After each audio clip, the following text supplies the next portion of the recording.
Hey guys and girls, it's your boy Mark, and Dean Guitars is back in the media again.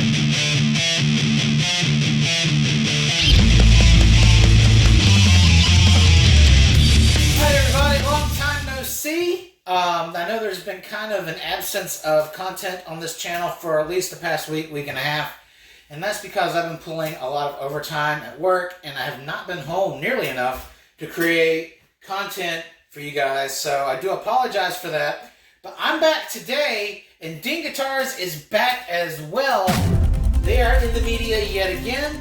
I read an article on guitar.com either Friday or Saturday night. And once I read the article, I knew I had to make a video on it because it answers some questions I received after my last video on Dean Guitars.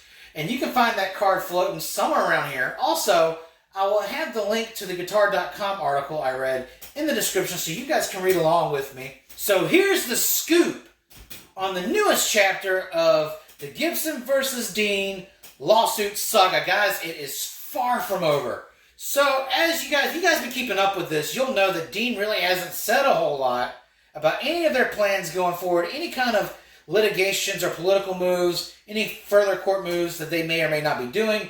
They've been keeping quiet since the final judgment was announced on August 5th that pretty much said Gibson wins the case.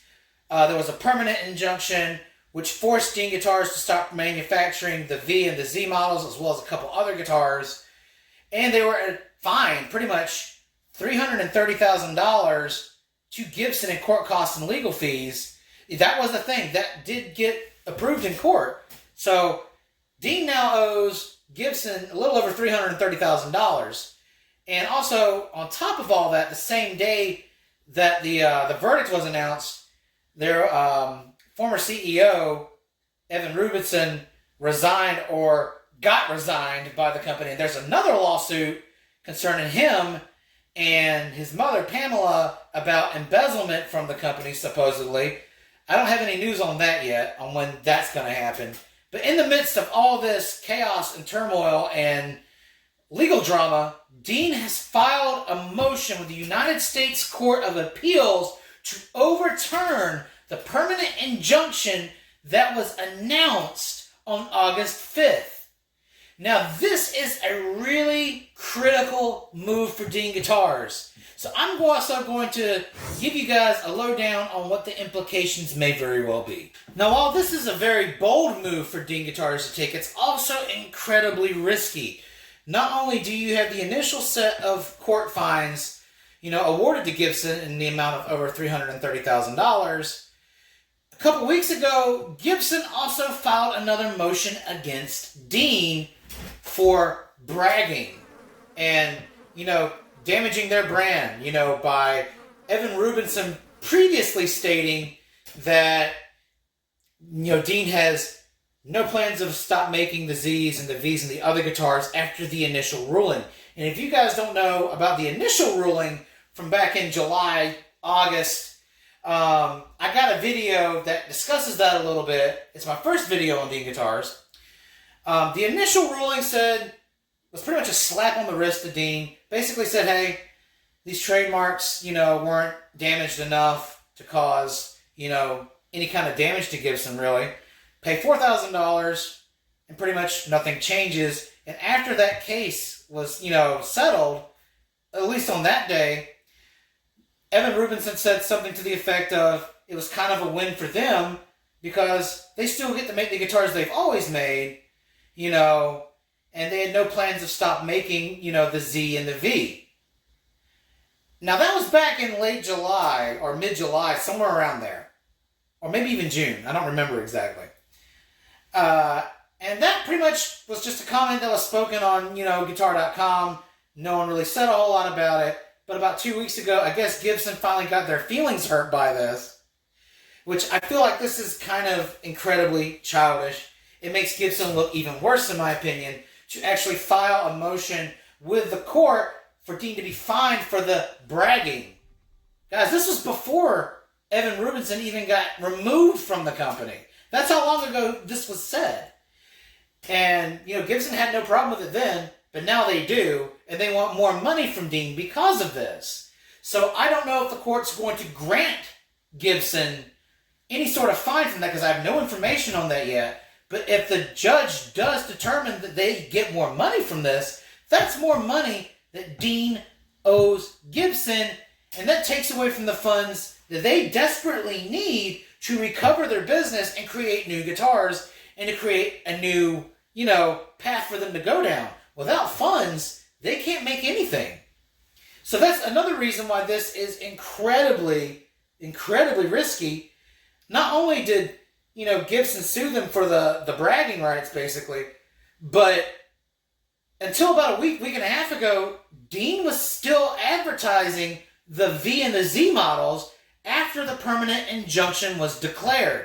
That was not a very smart move on Dean's behalf, because when the court of law says you've got to stop making this, you've got to stop making it.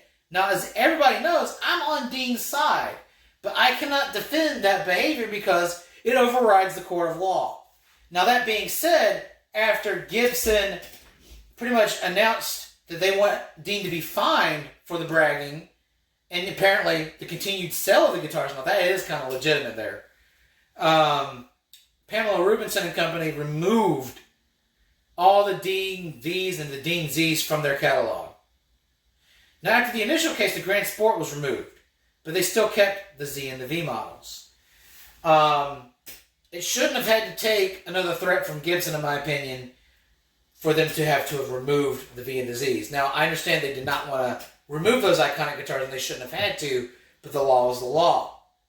Now, that is also another thing going against Dean in this appeal case, because appearances do kind of count for a lot. So not only did you have them trying to buck the system, you also had that whole lawsuit with the current CEO, Pamela Rubinson, against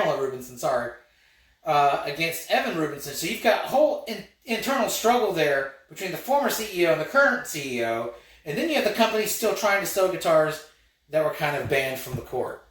So that makes them look kind of bad, and then you got to mount that with the amount of money that they already owe. But if Dean plays this correctly, and they come to court with a consolidated battle and enough evidence and enough legal power to overturn the permanent injunction, this could be huge, guys. This could mean the Z and the V will come back. All those models that we were used to from Dean, all those great shapes, the Dean V, the Dean Z, and the couple other guitars that kind of got removed, they'll be back. They can sell them again, and we don't have to worry about our beloved guitars being gone forever.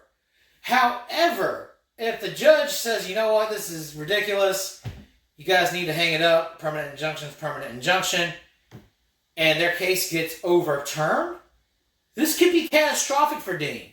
So while it's a very adamant, a very ballsy, a very prideful move, it could be potentially devastating if they lose against Gibson again. I didn't see them making an appeal just because the risk outweighs the pros right now. The cons outweigh the pros.